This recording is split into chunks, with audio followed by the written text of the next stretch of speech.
The most successful ad campaign in a company's history told you not to buy their product. That sounds like business suicide. But what if the best way to sell a jacket is to tell millions of people to stay away from it? On Black Friday, the most sacred day of consumerism, an outdoor clothing brand took out a full-page ad in the New York Times. It featured their best-selling fleece jacket below a massive, bold headline that read, "Don't buy this jacket." And it caused their sales to explode. Patagonia is more than just an outdoor clothing company.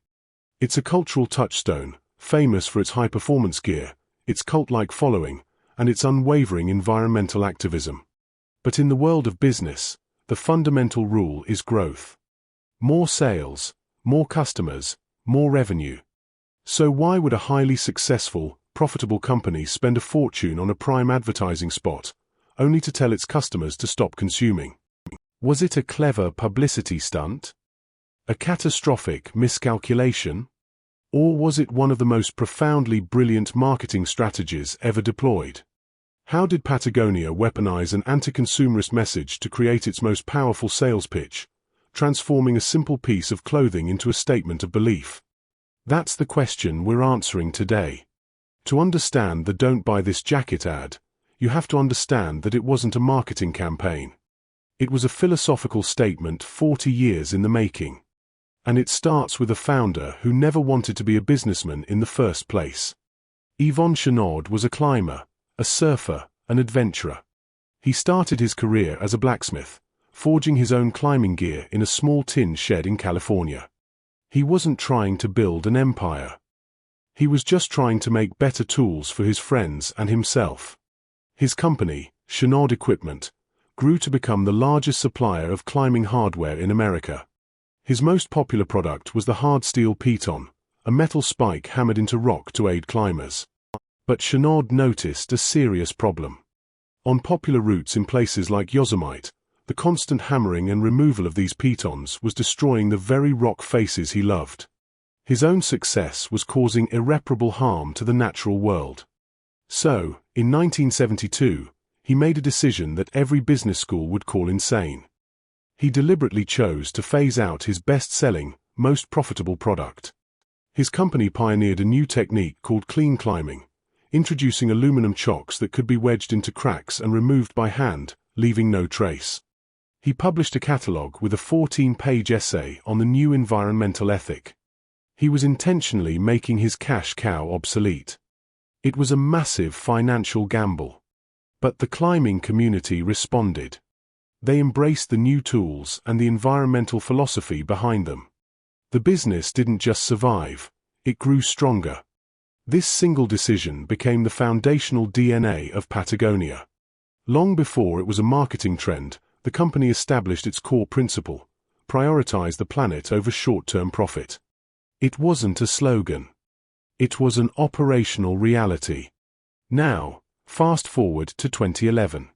The date is November 25th, Black Friday. The high holiday of American capitalism. A day defined by doorbuster deals and a frantic rush to buy. Patagonia faced a dilemma. How could a brand built on Chouinard's philosophy of mindful consumption participate in this frenzy without betraying its soul? They chose to do the opposite of every other retailer. Instead of announcing a sale, they took out that full-page ad in the New York Times. The star of the ad was their popular R2 fleece jacket. But the text wasn't a sales pitch. It was a confession. The copy laid out, in stark detail, the environmental cost of producing that single jacket. 135 liters of water. The generation of nearly 20 pounds of carbon dioxide. The creation of 2/3 of its own weight in waste. The ad then asked people to think twice before buying anything. It launched the Common Threads initiative, a pledge between the company and its customers to follow the 5 Rs: reduce, repair, reuse, recycle, and reimagine.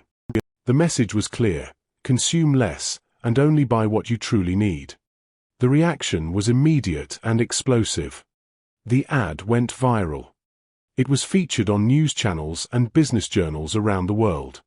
It was audacious, shocking, and for a brand like Patagonia, completely authentic.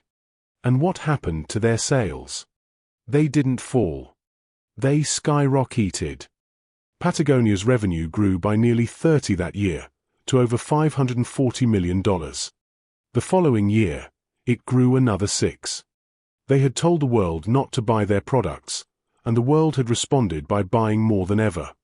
So why did this work? Why did a message of anti-consumerism trigger a surge in consumption? The answer lies in a powerful psychological trifecta that the campaign perfectly activated. First, radical authenticity. In a world saturated with corporate greenwashing, where companies make vague, unsubstantiated claims about their environmentalism, Patagonia's ad was a lightning bolt of transparency. They didn't just say they cared. They put a price tag on their own environmental impact and risked their holiday sales to prove their commitment. This act built an incredible amount of trust and credibility. It proved their brand promise was real. Second, identifying the tribe. The ad was a filter. It was designed to repel the casual, discount hunting shopper. But for its core audience, thoughtful, environmentally conscious individuals, it was a rallying cry. It sent a powerful signal that said, "We are one of you. We share your values." Suddenly, a Patagonia jacket wasn't just a piece of clothing anymore. It was a symbol of an identity. Buying it became a statement about who you are and what you believe in. The ad didn't sell a product, it invited people to join a tribe. Finally, reframing value. The campaign brilliantly shifted the conversation from price to cost. The price of the jacket might be $150, but the ad showed its true cost to the planet. By doing so, it implicitly made a powerful argument: don't buy this jacket if you don't need it. But if you do need a jacket, you should only consider one that is built to last, that can be repaired, and that is made by a company that takes responsibility for its impact. It turned the product's high price tag from a liability into a proof point of its quality and sustainability. It was an investment in a better-made product from a better-run company. Let's connect the dots. The "Don't Buy This Jacket" ad wasn't a spontaneous marketing gimmick. It was the logical, public culmination of a core philosophy that began in a blacksmith shed in 1972, when Yvon Chouinard decided to stop selling his best product to save the mountains. And that is the secret. The campaign was so successful because it wasn't an advertisement for a jacket. It was an advertisement for a belief system. Patagonia wasn't selling clothing, it was selling a mission. It was offering people a chance to align their purchases with their principles. The ad worked because it told people that by buying a Patagonia product, or more importantly, by not buying one unless you absolutely needed it, you were casting a vote for a different kind of capitalism. A more responsible, sustainable future. The jacket was simply a membership card for a movement. And the price of admission was not just your money, but your conscience. If this radical approach to business is unlocking some new ideas for you, show your support by hitting the like button and subscribing.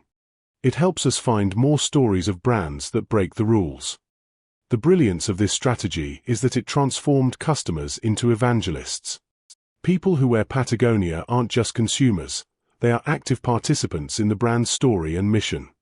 This creates a bond of loyalty so powerful that no competitor's sale or advertising campaign can ever break it. It's a brand built not on fleeting transactions, but on deeply held, shared values. The broader business principle here is a masterclass in purpose-driven branding. In the 21st century, the old models of marketing are losing their power. Consumers don't just buy what you do, they buy why you do it. The most magnetic and durable brands are those with a clear, authentic mission that goes beyond simply making a profit. They take a stand, they have a soul, and they are not afraid to alienate some people to build a deeper connection with others. The ultimate lesson from Patagonia is that in a noisy world of infinite choice, the greatest competitive advantage is not a better product or a bigger ad budget. It is a genuine purpose. If you learn something new, hit the like button and subscribe for more strategy breakdowns. And let us know in the comments, what company's strategy should we unlock next?